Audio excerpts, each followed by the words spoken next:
Selamat malam saudara-saudara yang dikasihi oleh Tuhan Yesus Kristus. Kita berjumpa lagi dalam perenungan di hari Rabu. Dan sebelum membaca firman Tuhan dan merenungkannya, mari kita berdoa. Kami menyatakan terima kasih kami atas kasih karunia-Mu yang selalu berlaku atas kehidupan kami hingga sampai hari ini. Kami bersyukur karena Tuhan memperkenankan kami untuk kami menikmati kehidupan. Di malam hari ini, kami akan bersama-sama membaca dan merenungkan firman Tuhan. Kiranya Tuhan menopang kami dan menolong kami, agar kami dapat mengerti. Beri kami hikmat Tuhan, karena hikmat-Mu akan memberikan kepada kami pengertian. Bersabdalah ya Tuhan, anak-anak-Mu sedia mendengarkan firman-Mu. Amin. Saudara-saudara yang dikasihi oleh Tuhan Yesus Kristus, firman Tuhan hari ini terambil dari Kisah Para Rasul pasal 20 ayat 7 sampai ayat 12 yang menyatakan demikian. Pada hari pertama dalam minggu itu, ketika kami berkumpul untuk memecah-mecahkan roti, Paulus berbicara dengan saudara-saudara di situ, karena ia bermaksud untuk berangkat pada keesokan harinya. Pembicaraan itu berlangsung sampai tengah malam. Di ruang atas di mana kami berkumpul, dinyalakan banyak lampu. Seorang muda bernama Eutikus duduk di jendela. Karena Paulus amat lama berbicara, orang muda itu tidak dapat menahan kantuknya. Akhirnya ia tertidur lelap dan jatuh dari tingkat ketiga ke bawah. Ketika ia diangkat orang, ia sudah mati. Tetapi Paulus turun ke bawah, ia merebahkan diri ke atas orang muda itu, mendekapnya dan berkata, "Jangan ribut, sebab ia masih hidup." Setelah kembali di ruang atas, Paulus memecah-mecahkan roti lalu makan. Habis makan, masih lama lagi ia berbicara, sampai fajar menyingsing, kemudian ia berangkat. Sementara itu mereka mengantarkan orang muda itu hidup ke rumahnya, dan mereka semua merasa sangat terhibur. Demikian firman Tuhan. Saudara-saudara yang dikasihi oleh Tuhan Yesus Kristus, seorang misionaris berbeda dengan seorang turis. Kalau seorang turis, mereka mengunjungi tempat-tempat yang menarik. Sampai di tempat itu, mereka memfoto diri sendiri, memfoto pemandangan-pemandangan yang indah.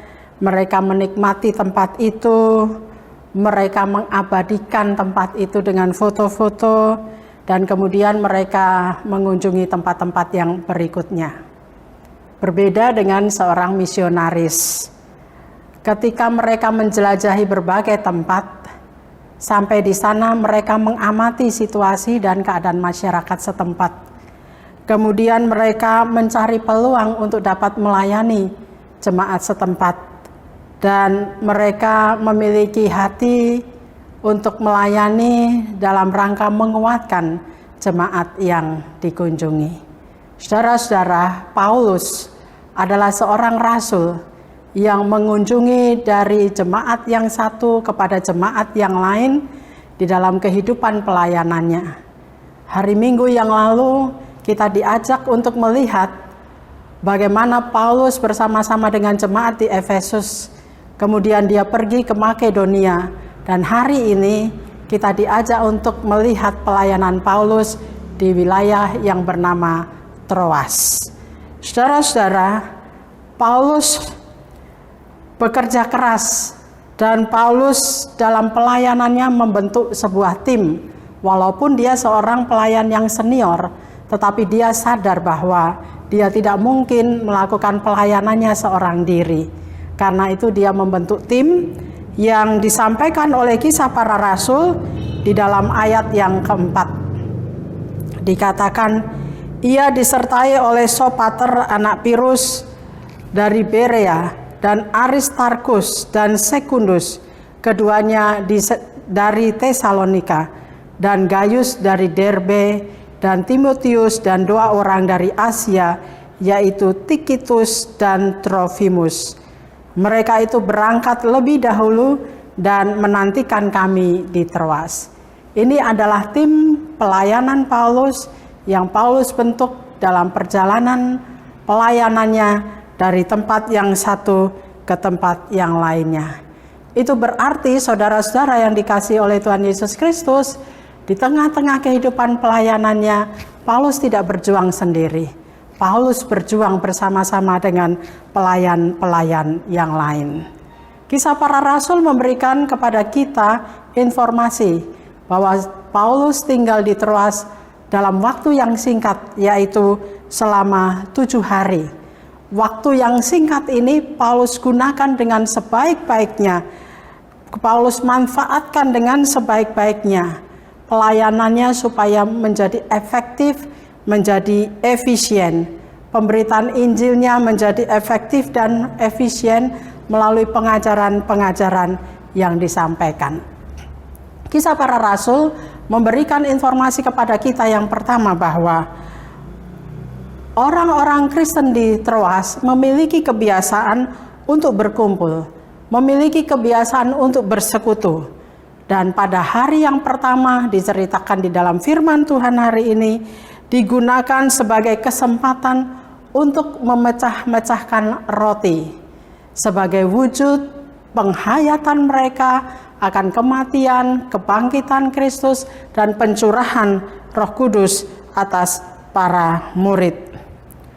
Mereka pada saat itu belum memiliki gereja. Mereka berkumpul atau bersekutu di rumah pribadi. Mereka tidak berkumpul di sinagog. Mereka tidak berkumpul di gedung gereja yang mewah. Tetapi mereka berkumpul di rumah-rumah. Karena itu tidak ada alasan bagi mereka untuk tidak datang bersekutu. Tidak datang untuk mengikuti prosesi memecah-mecahkan roti. Mereka tidak berdalih karena tempat yang tidak layak dan sebagainya. Tetapi karena kecintaan mereka pada persekutuan yang ada di rumah-rumah itu, mereka tetap hadir untuk bersama-sama pelayan Tuhan, menikmati, menghayati kematian, kebangkitan Kristus sebagai salah satu cara meneguhkan kembali iman mereka, iman percaya mereka kepada Tuhan. Saudara-saudara yang dikasihi oleh Tuhan Yesus Kristus, apakah kita memiliki kerinduan yang sama seperti umat Kristen di Troas, yang selalu mencintai persekutuan dalam kehidupan mereka, meskipun persekutuan itu dilakukan di rumah-rumah? Saat ini dalam masa-masa seperti sekarang ini, kita juga melakukan persekutuan di rumah-rumah, tidak di dalam gedung gereja, tetapi kita melakukan persekutuan di rumah-rumah. Apakah kita sudah membangun persekutuan yang kuat di tengah-tengah kehidupan keluarga kita sebagai kepala keluarga yang selalu mendorong, memotivasi istri dan anak-anak kita untuk mereka mencintai persekutuan, berjumpa dengan Tuhan, berkomunikasi dengan Tuhan setiap hari? Saudara-saudara yang dikasihi oleh Tuhan Yesus Kristus, Allah tidak pernah dibatasi oleh gedung gereja. Dimanapun kita bersekutu, Ia hadir di sana. Karena itu Ia disebut sebagai Allah yang Maha Kuasa dan Allah yang Maha Hadir. Allah yang hadir di mana-mana, omnipresent. Allah yang memiliki kuasa, omnipoten, kuasa atas segala sesuatu yang ada di alam semesta ini. Hal yang kedua, saudara-saudara yang dikasihi oleh Tuhan Yesus Kristus, diceritakan kepada kita sekalian, kebiasaan yang dilihat oleh Paulus itu dipergunakan oleh Paulus dan dilihat oleh Paulus sebagai kesempatan untuk mengajar, berkhotbah. Meskipun diceritakan di dalam firman Tuhan hari ini, mungkin khotbahnya itu adalah khotbah perpisahan. Dan khotbah itu cukup lama. Sepanjang malam Paulus mengajar murid-murid di sana, mengajar orang-orang Kristen di sana, dan pendengarnya sangat menyimak. Itu terlihat dari apa? Kerinduan mereka. Pendengar yang menyimak ini menunjukkan bahwa mereka memiliki kerinduan untuk menjadi murid, untuk mendengarkan firman Tuhan. Kesediaan dari para murid untuk belajar tentang firman Tuhan, agar mereka dapat fight menghadapi tantangan-tantangan iman yang mereka alami. Meskipun akan meninggalkan kota itu, Paulus tetap giat mengajar. Paulus melakukan ini karena ia mencintai pelayanannya, karena ia serius dengan pelayanannya. Sehingga meskipun dia akan tinggalkan kota itu, dia tetap melakukan pengajaran-pengajaran sampai esok hari, dan kemudian dia meninggalkan jemaat di sana. Saudara-saudara yang dikasihi oleh Tuhan Yesus Kristus, apakah kita sudah juga memiliki kerinduan yang sama seperti umat Tuhan di Troas, yang selalu rindu untuk mendengarkan firman Tuhan, yang selalu rindu untuk belajar firman Tuhan, agar tetap kuat, fight menghadapi tantangan-tantangan iman dalam kehidupan mereka. Ketika kita sedia untuk mendengarkan, memiliki kerinduan mendengarkan firman Tuhan, maka kita akan mengalami pertumbuhan. Namun kalau kita menjauh dari persekutuan untuk mendengarkan firman Tuhan, maka kita tidak akan mengalami pertumbuhan. Saudara-saudara yang dikasihi oleh Tuhan Yesus Kristus, kitab Ibrani dengan jelas mengatakan kepada kita di dalam pasal 10 ayat 23 sampai ayat yang ke-25 dikatakan demikian. Marilah kita teguh berpegang pada pengakuan tentang pengharapan kita, sebab Ia yang menjanjikannya setia. Dan marilah kita saling memperhatikan, supaya kita saling mendorong dalam kasih dan dalam pekerjaan baik. Janganlah kita menjauhkan diri dari pertemuan-pertemuan ibadah kita, seperti dibiasakan oleh beberapa orang, tetapi marilah kita saling menasehati dan semakin giat melakukannya menjelang hari Tuhan yang mendekat. Apabila kita ingin terus bertumbuh dalam iman kita kepada Kristus, maka dengan jelas dikatakan, jangan menjauh dari persekutuan, tetapi senantiasa membangun kerinduan yang selalu mau mendengarkan firman Tuhan sebagai bentuk kerinduan dan kecintaan kita kepada Kristus. Saudara-saudara yang dikasihi oleh Tuhan Yesus Kristus, yang menarik dari cerita ini, hal yang ketiga mau disampaikan oleh Kisah Para Rasul, ada seorang pemuda yang bernama Eutikus. Eutikus terseret dalam rasa kantuknya dan ia tertidur. Mungkin Eutikus pada saat ngantuk, dia berjuang untuk melawan rasa kantuk itu, tetapi ia tidak berhasil. Akhirnya dia tertidur lelap dan dia jatuh dari tingkat 3 dari rumah itu. Akibatnya apa? Akibatnya ia mengalami kematian. Mungkin anak muda ini datang karena dia dibawa oleh orang tuanya agar dapat mendengarkan pengajaran-pengajaran Paulus. Namun karena mungkin dia tidak memperhatikan pengajaran-pengajaran itu, akhirnya ia tertidur dan ia jatuh. Apalagi dilaksanakan pada malam hari. Mungkin malam di mana orang waktunya beristirahat. Saudara-saudara, peristiwa ini tampaknya sepele, tetapi berakibat fatal, yaitu kematian. Ketika anak muda ini jatuh, semua orang tergoncang. Orang ribut, orang gaduh, orang menjadi kalut. Karena anak muda ini dilihat, ia mati ketika jatuh. Dan Paulus harus menghentikan pengajarannya untuk turun dan melihat keadaan anak itu. Dan ketika Paulus melihat, Paulus katakan, jangan ribut, Jangan gaduh, jangan kalut.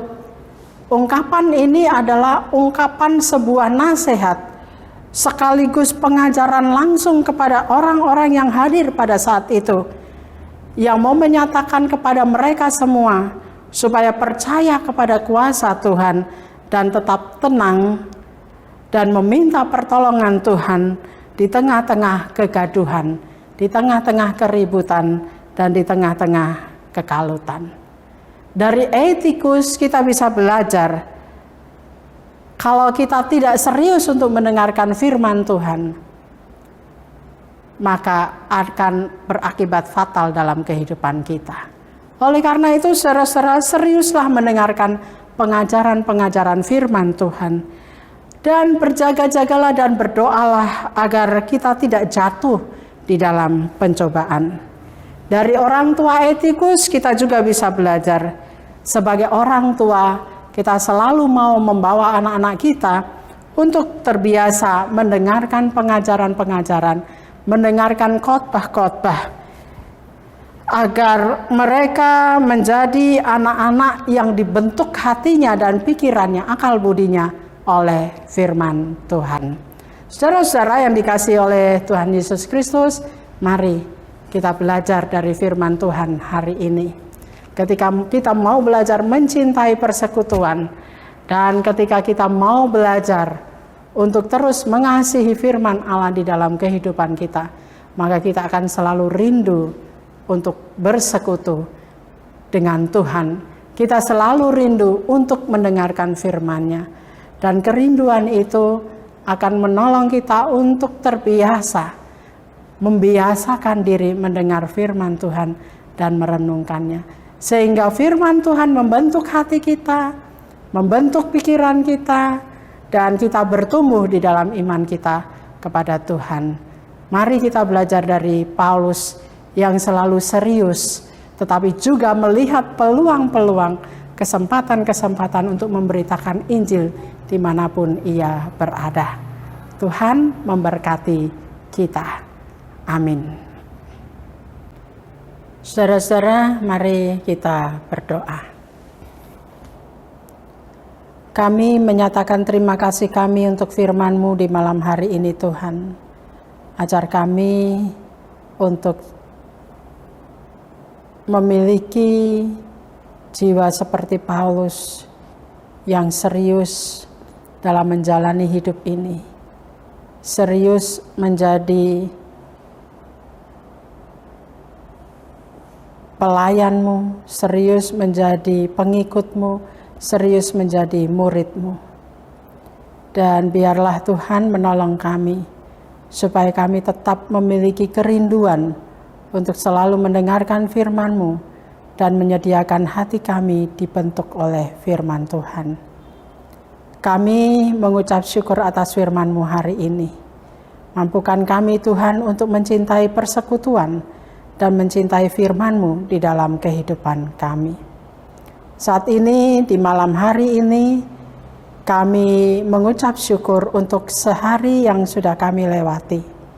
Kami dapat beraktivitas, kami dapat bersosialisasi dengan orang-orang yang ada di sekitar kami, ataupun yang kami jumpai, dan kami dapat melakukan tanggung jawab dan tugas kami dengan baik. Semuanya terjadi karena tuntunan dan berkat Tuhan sendiri yang melingkupi kami. Dan malam hari ini menjadi bagian dalam kehidupan kami. Kami akan beristirahat. Tuhan kiranya memberkati waktu istirahat kami, sehingga kami dapat menikmati waktu istirahat kami dengan baik. Dan esok hari kami dapat bangun dengan tubuh yang segar, menikmati karya kasih Tuhan di dalam hidup kami. Kami mohon Tuhan, Engkau memberkati kami sepanjang malam hari di mana kami beristirahat. Kami serahkan juga setiap orang-orang yang kami kasihi, dimanapun mereka berada. Berkati, lingkupi, dan lindungi mereka dalam waktu istirahat mereka di malam hari ini, agar mereka juga dapat merasakan kasih sayang Tuhan dan berkat-berkat Tuhan yang berkelimpahan atas hidup mereka. Sehingga di esok hari mereka dapat bangun dalam tubuh yang segar, melakukan aktivitas dan tugas mereka dengan sukacita yang daripada Tuhan sendiri. Terima kasih Yesus, ini doa dan syukur kami di hadapan-Mu, dalam nama-Mu kami berdoa. Amin. Saudara-saudara yang dikasihi oleh Tuhan Yesus Kristus, selamat beristirahat, selamat malam, tetaplah bersukacita di dalam Tuhan, milikilah kerinduan untuk selalu bersekutu dengan Tuhan, mencintai firman-Nya, dan mencintai persekutuan. Dengan demikian saudara akan terus bertumbuh. Tuhan kiranya memberkati hidup kita.